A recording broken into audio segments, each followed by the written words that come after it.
GDR news, ఇది సామాన్యుని గళం. రిజర్వేషన్ శాఖలో ప్రైవేట్ భాగస్వామ్యానికి దారితీసేలా ప్రభుత్వం విడుదల చేసిన జీవోఎంఎస్ నెంబర్ 396ను వెంటనే రద్దు చేయాలని డిమాండ్ చేస్తూ తిరుపతి జిల్లా దస్తావేజు లేఖరుల సంఘ ఆధ్వర్యంలో సోమవారం తుడా ఆఫీస్ ఎదురుగా ఉన్న సబ్ రిజిస్టర్ కార్యాలయం వద్ద ధర్నా నిర్వహించారు.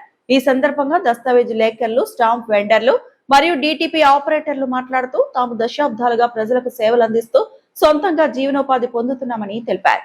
అయితే ప్రభుత్వం తీసుకొచ్చిన ఈ కొత్త ఉత్తర్వుల వల్ల మరియు ఆర్ఎస్కే సేవా కేంద్రాల ఏర్పాటు నిర్ణయం వల్ల రాష్ట్ర వ్యాప్తంగా దాదాపు 1,00,000 కుటుంబాలు రోడ్డున పడే పరిస్థితి ఏర్పడిందని ఆవేదన వ్యక్తం చేశారు. ఈ కార్యక్రమంలో డాక్యుమెంట్ రైటర్ చిన్న మాధవరావు తదితరులు పాల్గొన్నారు. మేము దాదాపు కొన్ని దశాబ్దాలుగా ఈ వృత్తి మీద బతికే వాళ్ళు చాలామంది ఉన్నారు.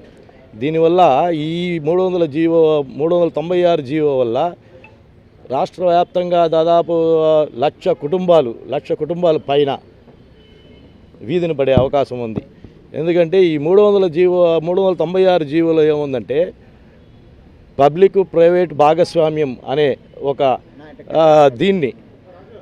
ఒక అంశం పెట్టుకొని దీన్ని ఈ రీషేరింగ్ డిపార్ట్మెంట్ని ప్రైవేటీకరణ చేయడానికి ప్రయత్నాలు జరుగుతుందని, అదే ప్రయత్నం కానీ ఖచ్చితంగా జరిగితే మా భవిష్యత్తు అంధకారంలో పడుతుంది.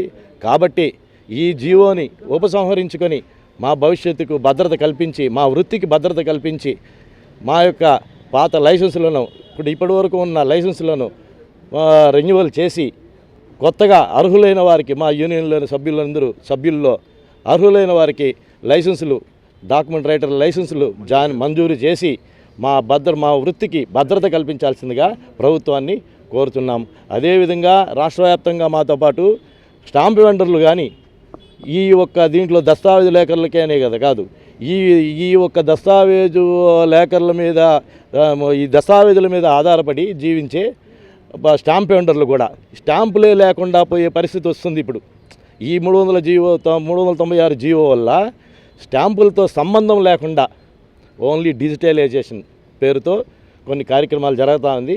అదేవిధంగా కానీ జరిగిందంటే ఈ ప్రజల ఆస్తుల భద్రత విషయంలో చాలా లొసుగులు ఉన్నాయి. దీన్ని చాలా క్షుణ్ణంగా పరిశీలించి ఆ తర్వాత దీన్ని న్యాయ సలహాలు కూడా తీసుకొని ప్రభుత్వం వారు దీని మీద కొంచెం లోతుగా అధ్యయనం చేసి చేయాల్సిన పరిస్థితి. ఒకవేళ చేసినా కానీ మేము ప్రభుత్వం యొక్క దీన్ని ఆధునీకరణను మేమేమీ వ్యతిరేకించడం లేదు, స్వాగతిస్తున్నాం. వాళ్ళు ఆధునీకరించే కొందికి మేము కూడా అప్డేట్ అవుతూ ప్రజలకు అందుబాటులో సేవలు చేస్తూ ప్రభుత్వం నుంచి ₹1 కూడా ఆశించకుండా ప్రజలు ఇచ్చే ఫీజుతోనే మేము భవిష్యత్తును మా కుటుంబాలను పోషించుకుంటూ మా బిడ్డలను చదివించుకుంటూ మేము వేలాది కుటుంబాలు, దాదాపు సుమారు రాష్ట్ర వ్యాప్తంగా 1,00,000 కుటుంబాలు ఈ వృత్తి మీద జీవనం సాగిస్తోంది.